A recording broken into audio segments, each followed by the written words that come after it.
Hello, how are you? कैसे हो मेरे प्यारे दोस्तों? आपका रहस्य में संसार की दुनिया में स्वागत है। आज हम बात करेंगे कि सारी दुनिया से हुई एक बहुत बड़ी महान भूल। वो कौन सी महान भूल है जिससे सारी दुनिया पर उसका असर हुआ, सारी दुनिया कष्ट में, दुख में और बहुत ज़्यादा पीड़ाओं से उस महान भूल के कारण सह रही है। तो दोस्तों, हम आपको बता दें कि पहली जो सबसे बड़ी महान भूल हमने की है, हमने स्वयं के उस खुदा, ईश्वर, भगवान, गॉड को बारे में की है। हम उस परमात्मा, ईश्वर, अल्लाह को भूल चुके हैं और भूलने के कारण हमने अनेकों प्रकार से, अनजाने से ऐसे शब्द उच्चारण किए हैं जिससे धर्म गिलानी कहो या महान भूल कहो, पाप कहो, वो समझ सकते हैं। हमने भगवान को ना जानने के कारण हमने कहा कि भगवान तो हमारे ही अंदर है, हर प्राणी के अंदर ईश्वर का वास है। यह कहना भी अपितु भगवान के लिए उसका अपमान करने के जैसा है, क्योंकि मैं आपको बता दूं, अगर हम सबके अंदर भगवान होता तो अगर आप देखें कि बहुत सारे मनुष्य कैसे कैसे उल्टे कर्म कर रहे हैं, कैसी कैसी घटनाएं आप देख रहे होंगे, अत्याचार, भयानक कर्म। तो अगर हमारे अंदर भगवान होता तो हम इतने जो असुरों से भी बदतर, पशुओं से भी ज़्यादा भयानक ऐसे उल्टे कर्म मनुष्य कर रहा है, तो क्या भगवान ऐसे कर्म कराएगा? नहीं ना। तो हम सब ईश्वर की संतानें हैं, लेकिन हम भगवान नहीं हो सकते। अगर हमारे अंदर भगवान होता तो हम मंदिर, मस्जिद, गुरुद्वारे, चर्च, गिरजाघर उनके चक्कर क्यों काट रहे हैं?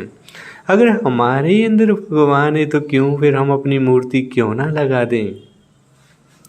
तो कहने का भाव क्या है, ये गलतियाँ हैं कि हमारे अंदर भगवान नहीं है। इसीलिए आपने देखा होगा कि कहा भी जाता है कि हिंदू, मुस्लिम, सिख, ईसाई आपस में सब भाई भाई, भाई भाई, लेकिन जो भगवान है वो तो हम सबका माता पिता है। तो फिर अगर हम सबके अंदर भगवान हो जाए तो फिर हम सब क्या हो जाएं? बाप बाप हो जाएं, है ना? तो कहने का भाव है हम सब भाई भाई हैं, उस ईश्वर की संतानें हैं। हम सबके अंदर भगवान नहीं है। दूसरी महान भूल हमने की, भगवान को कण कण में सर्वव्यापी कह दिया, क्योंकि कण कण में भगवान नहीं होता है। जैसे मैं आपसे पूछूं कि कण कण में भगवान है तो आप कहेंगे है। पत्ता पत्ता भी भगवान हिलाता है, ऐसा कुछ भी नहीं है। क्योंकि किसी ने भी आज तक कहा हो कि भगवान कहाँ रहता है तो सबने ऊपर की ओर इशारा किया कि ऊपर वाला जाने। अगर भगवान नीचे ही है तो फिर ये कहना चाहिए ना, नीचे वाला जाने।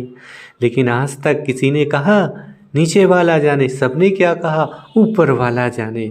तो भगवान इसलिए गीतों में भी कहा, पार ब्रह्म परमेश्वर तू सबका स्वामी, छोड़ भी दे आकाश सिंहासन, अब धरती पर आ जा रे। अगर हमारे अंदर भगवान होता तो ये कहावत गलत सिद्ध होती कि आत्मा परमात्मा अलग रहे बहुकाल, सुंदर मेला तब हुआ सतगुरु मिला दलाल। तो ना हमारे अंदर भगवान है, ना कण कण में भगवान है। अगर कण कण में भगवान है, हर चीज़ में भगवान है, तो क्यों मूर्तियों की जगह कुत्ते को क्यों ना बिठा दो मंदिर में? ये बात आपको बड़ी अजीब लग रही होगी, बुरा लग रहा होगा, लेकिन ये गलत नहीं है। जब आप ही तो कह रहे हो भगवान है, तो भगवान तो फिर कुत्ता भी हुआ, मूर्ति ही की थोड़ी होगी। तो इसीलिए भगवान कण कण में नहीं है। और आप सोचो कि जहाँ पर एक बहुत मृत शरीर का जानवर पड़ा हुआ है, जहाँ से बहुत बुरी बदबू आ रही है, तो क्या उसमें भी कीड़े पड़े हुए, उसमें भगवान है? जहाँ पर आप बैठना, खड़ा होना कुछ भी पसंद नहीं करते हो, तो उसमें भगवान कैसे हो सकता है? तो इसीलिए भगवान कण कण में नहीं है। ठीक है। तो और अगली हमने महान भूल क्या की है? तीसरी चीज, लोगों ने कहा कि प्रकृति ही भगवान है। प्रकृति भगवान नहीं है। इसलिए कहा जाता है कि रावण के पांचों तत्व कंट्रोल में थे। तो आज कहो प्रकृति तो हमारे कंट्रोल में, हम जब चाहें बटन दबा के वायुदेव हमारे साथ प्रकट हो गए, हमारी हवा आ जाती है, बटन दबाते पानी हमारे इशारे पे पानी आने लग जाता है नल से, है ना। तो आप सोचो कि पांचों तत्वों को हमने अपने कंट्रोल में कर रखा है, तो पांचों तत्व ईश्वर कैसे हो सकते हैं। तो इसलिए कहा जाता है कि पांचों तत्वों को बनाने वाला ईश्वर है, ना कि पांचों तत्व ईश्वर हैं।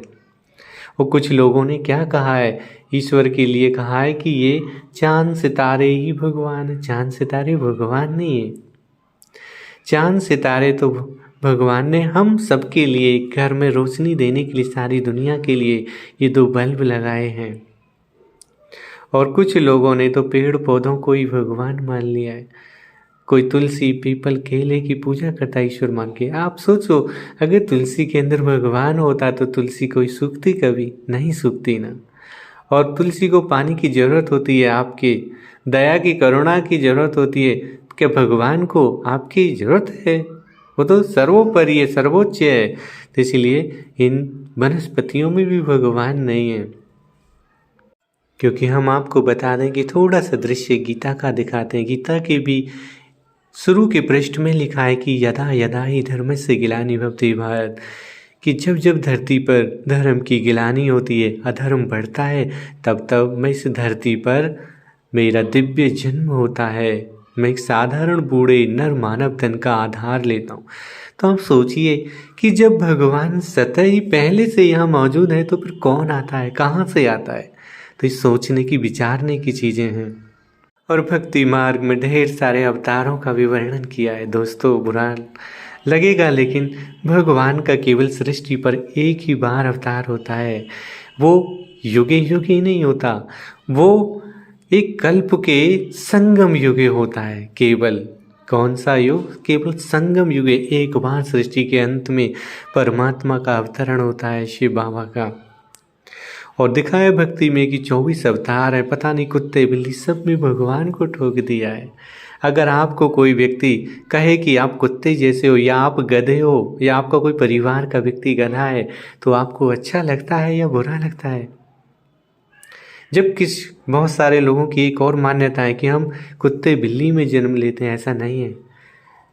मनुष्य जन्म केवल मनुष्य ही लेता है।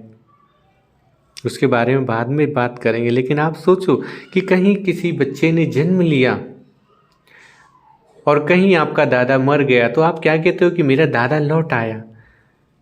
कहीं किसी कुतिया ने जन्म दिया हो बच्चों को और आपका दादा मर गया हो, कभी आज तक किसी ने कहा कि मेरे दादा ने कुत्ते के घर जन्म लिया या गधा के घर जन्म लिया? कभी नहीं बोला होगा ना। तो दोस्तों गधा घोड़ा फिर कौन बनता है? जब हम बोलते हैं तो हमारे घर का नहीं जाता। तो इसलिए इंसान केवल इंसान ही बनता है। ठीक है। ओम शांति।